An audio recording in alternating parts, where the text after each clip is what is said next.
নড়াইল ২ আসনে বাংলাদেশ ক্রিকেট দলের ওয়ানডে অধিনায়ক মাশরাফি বিন মর্তুজা নিজ কেন্দ্র Narail technical school and college কেন্দ্রে পেলেন ১,৬৬১টি ভোট। এদিকে প্রতিদ্বন্দ্বী রাজনৈতিক দল ধানের শীষ পেয়েছে ৬৪টি এবং হাতপাখা পেয়েছে ৫টি ভোট।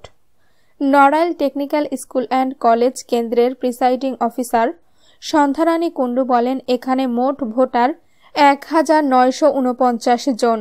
এর মধ্যে আওয়ামী লীগ মনোনীত প্রার্থী ও বাংলাদেশ ক্রিকেট দলের ওয়ানডে অধিনায়ক মাশরাফি বিন মর্তুজা পেয়েছেন ১,৬৬১টি ভোট। তার নিকটতম প্রতিদ্বন্দ্বী ধানের শীষ প্রতীকের প্রার্থী ডক্টর ফরিদুজ্জামান ফরহাদ পেয়েছেন ৬৪টি ভোট এবং হাতপাখার ইসলামী আন্দোলন বাংলাদেশ পেয়েছে ৫টি ভোট। এ কেন্দ্রে ভোট বাতিল হয়েছে ১০টি।